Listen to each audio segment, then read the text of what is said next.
القضية 12 قضايا السلام والديمقراطية في المجتمع. سعيت في البنود 11 السابقة إلى صياغة تمهيد مختزل حول ماهية القضايا التي اختلقت فيها الطبيعة الاجتماعية، ولا يمكن لأي براديغما أو علم اجتماع أن يكونا قيمين إلا في حال قيامها بصياغة التحليلات وإعطاء الأجوبة اللازمة للاستمرار بكينونته. فهذا يعني أنه أقحم في مكبس القمع والاستغلال هذا الوضع في حالة حرب من هنا.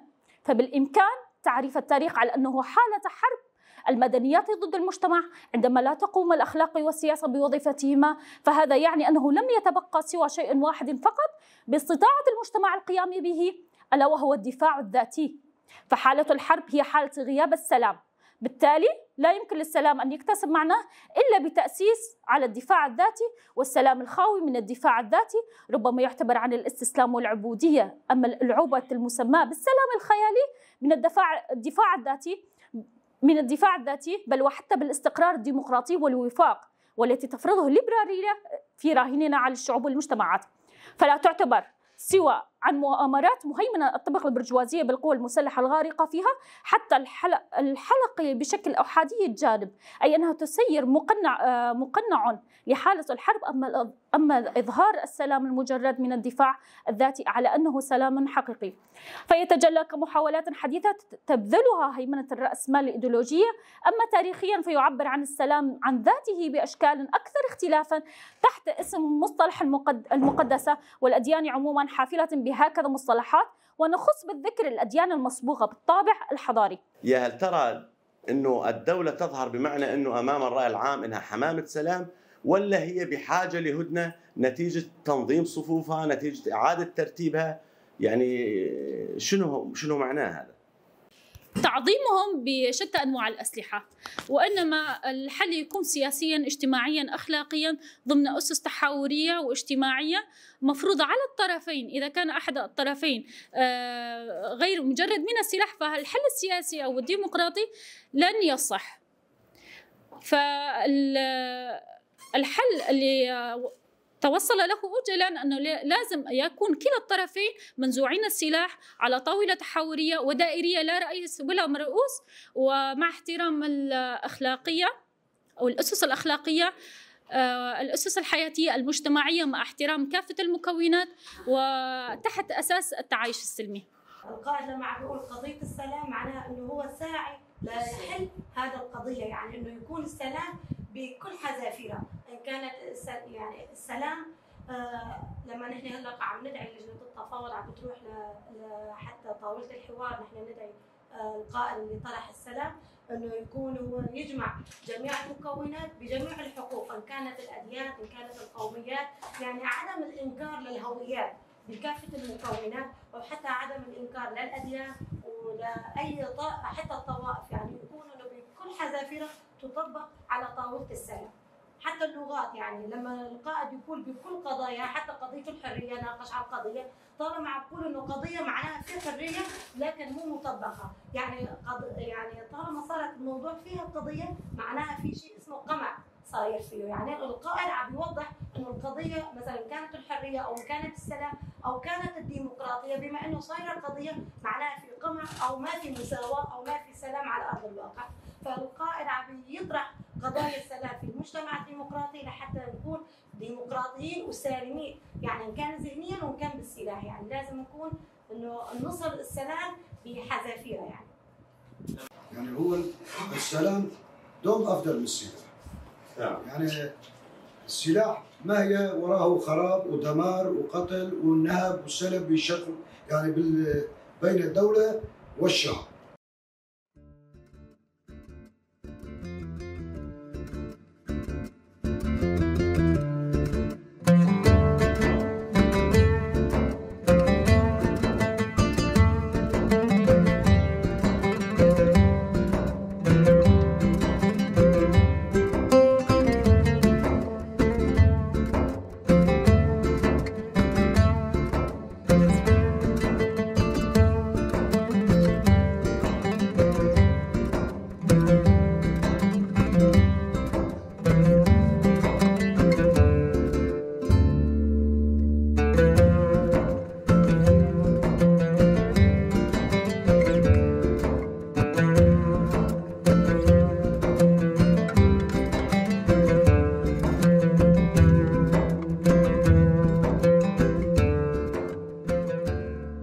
منال شيخو، مجلس المرأة عوالي الشهداء من مقاطعة عفرين شهبة.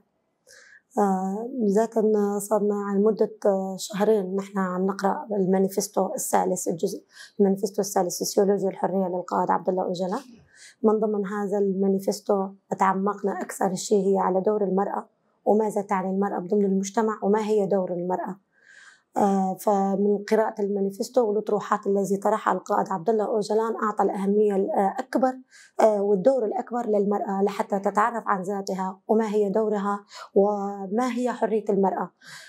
وتحدث أيضا على القضايا، قضية الأسلوب، قضية الحرية، قضايا التعليم، قضايا الصحة التي كانت الدولة الرأسمالية أو الحداثة الرأسمالية التي كانت تطمس هذه القضايا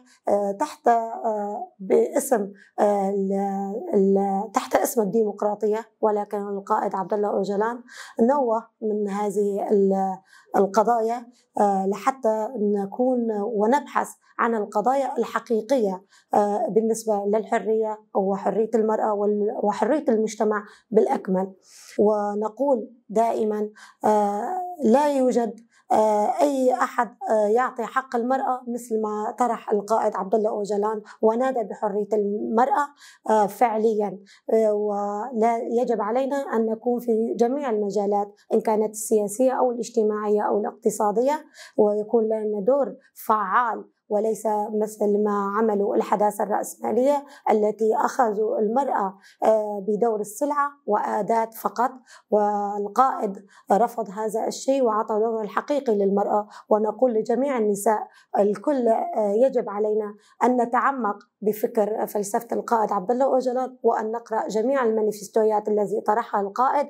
ونقول للفئة الشابة بالأخص اللي القائد عطى دور أهم للفئة الشابة والمرأة الشابة أن يتعمقوا بفكر القائد لحتى نسير بمجتمع أخلاقي سياسي ديمقراطي. سوريا خليل حسن، أرشيف مجلس عوائل الشهداء مقاطعة الرقة. طبعا اليوم حضرنا التدريب وهو كالعادة يعني متسلسل. تجلى التدريب اليوم عن القضية السياسة والدولة، تطرق بها عبد الله أوجلان عن الحلول المجتمعية ضمن السياسة والحرب بشكل عام. نحن أو فكر عبد الله أوجلان يقول أنه الحل الأنسب والأسلم هو طاولة حوارية دائرية لا فيها رئيس ومرؤوس. الحلول السلمية دائما هي السيدة، والفكر المجتمعي والتعايش السلمي والتآخي، احترام كينونة المجتمع دائما هي اللي تنتصر. في ظل المبادرات السلمية لازم يكون في الحل السلمي هو الأنسب، ابتعاد عن السلاح، ابتعاد الطرفين عن السلاح. أكد على دور المرأة في بناء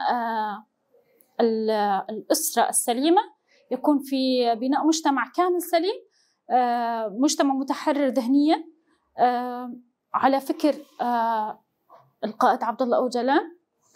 طبعا وتطرق أيضا لعدة نقاط أساسية. لازم يكون تفكيرنا حر مثل ما هو كان يشجعنا ويدربنا وحسب ما نحن قرأنا وهو تطرق لها الموضوع. فضمن التقيد بأفكار عبد الله أوجلان دعا إلى التحرير الفكري ودعا إلى ملاحظة التغيرات الفكرية السياسية الحياتية. لازم نحن نكون مجتمع متحرر ذهنيا، وإن شاء الله في طريق إلى الحرية. ومثل ما قال يعني بالشبيبة نبدأ وبالشبيبة سننتصر.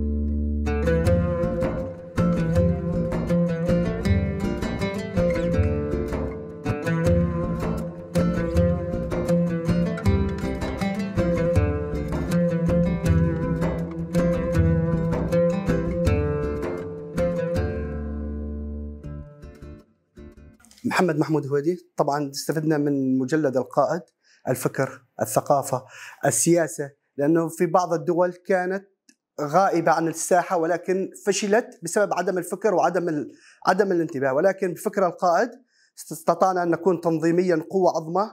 ليس التراجع أو النقاشات أو المحاورة بسبب، لكن بقوة العزم نعود التمركز ونعيد نبني أساسنا من جديد، لأن فكر القائد ومسيرة القائد سنستمر في بناء القوة وسنكون القوة العظمى في المنطقة كاملة. طبعا قبل كنا ما نستطيع، تفكيرنا محدود، لكن بفضل القائد وفهمنة القائد صرنا أمة تشاركية، بناء مجتمع أساسي. لأن القائد في مقولته قال سنبدأ بالشبيبة وسننتهي بالشبيبة، لأن الشبيبة هي عمود الأساسي في المجتمع، والمجتمع بدون عمود أساسي لا يقوم على شيء. ولكن بفكر القائد صار تشاورية، صار تحاور، صار تمركزية، صار حرية الرأي، حرية التعبير عن كل شيء نستطيع أن نعبر بدون خوف أو دون تردد. طبعا قبل ما ينضم الشخص لأي تدريب لا يكون يعرف شيء خالص، ولكن بخضوعك للتدريب والقراءة تتعلم مبادئ. أنا أتمنى من الجميع أن الانضمام للتدريب والقراءة، لأنه في القراءة والكتب وعي خالص ومبدأ تستطيع أن تسير عليه دون اختلاف أو الرجوع للخلف. اسمي كوثر الحسين. طبعا نحن من تقريبا من فترة 2.5 3 عم نحضر محاضرات للكتاب القائد المجلد الثالث. يعني القائد عنده أفكار كثيرة، بس يعني أنا أكثر شيء يعني لفت نظري إني تركيزه على المرأة. يعني المرأة هي يعني كثير كان عنده يعني دعم للمرأة. وأنا أثر فيني هذا الحكي، يعني أنا شخصيتي يعني تغيرت. يعني أنا كنا نفكر المرأة يعني دورها بس بالبيت، تربية أطفال، هاي هي. بس لا، يعني المرأة قوية، وأنا هذا الشيء يعني طبقته على حالي، على أولادي. والأفكار كثير القائد، يعني نحن بحر. القائد يعني كثير أفكار عنده. يعني نتيجة مرافعات القائد يعني صار في للمرأة دور كبير. يعني صار لها دور بالمؤسسات، رئاسات المشتركة، لها دور في المجتمع، لها تأثير على المجتمع. أنا كمرأة أول مرة عم أحضر درس تدريب، كون جديدة أنا كمان في العمل، مجال عملي. اللي فهمته من سلوك القائد يعني أول شيء عم يحكي عن حرية المرأة وأهمية المرأة في المجتمع. يعني المجتمع من دون مرأة ما بيمشي. يعني المرأة لها دور أهم شيء بالمجتمع. يعني المرأة هسه من بعد فكر القائد عبد الله أوجلان صارت المرأة قوية، صارت المرأة لها دور، لها قرار، صارت لها شخصية قوية كمان.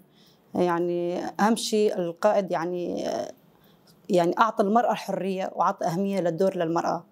اللي فهمنا كمان يعني القائد أكثر شيء كمان يأكد على السلطة. الاستراتيجية اللي قريناها بالمجلات إنه يأكد على السلطة، ما يعني مدة القوة على السلطة على المجتمع.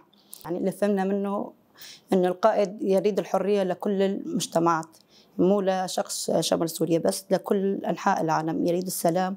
القائد عبد الله أوجلان كمان يركز أكثر شيء على إخوة الشعوب، يعني على السلام. لازم يكون كل الشعوب واحدة، يعني كل ايد واحده متكاتفين مع بعض. يعني احنا هلا العرب والكرد والسريان والدرزي كلنا واحد، يعني ما في تفرقه بيناتنا. ما عم يحط الفرق بين المكون العربي والكردي والدرزي، عم يقول كل المجتمع واحد لازم يكون. يعني واكثر شيء يعني تركيزه على هاي الشغله، يعني يكون السلام للامه الديمقراطيه كلها، مو للشعب الكردي بس. ونحن نفتخر بفكر القائد عبد الله أوجلان اللي اعطانا القوه والشجاعه، وخاصه للمراه، اعطى اهميه للمراه. ونتمنى السلام لجميع الشعوب. عتاب محمد ضيف، مجلس عوائل الشهداء. طبعا احنا الحسين قام منفذته للقائد عبد الله أوجلان، يتكلم عن الهيمنة الرأسمالية والديمقراطية الزائفة، ومع الحداثة والحداثة الرأسمالية. احنا اللي فهمنا أول كنا يعني وقت كنا قبل ما ندخل بعصر الديمقراطية، كنا بالعصور البعثية اللي رسختها لمدة 42 سنة. وقت دخلت أفكار القائد عبد الله أوجلان شفنا اختلاف شاسع. يعني ما بين الرأسمالية وما بين القومية، والحداثة الرأسمالية والحداثة الزائفة. يعني احنا عرفنا انه مثلا والحرية يعني الانسان اللي يريد يمتلك الحرية لحاله، احنا لا، احنا مشتركة، حرية مشتركة نمتلكها احنا، لازم ننطيها لكل العالم ونكون على مرأى الناس. يعني احنا ونفكر بفكر القائد عبد الله أوجلان اللي فتح لنا بوابة جديدة للعصر والفكر.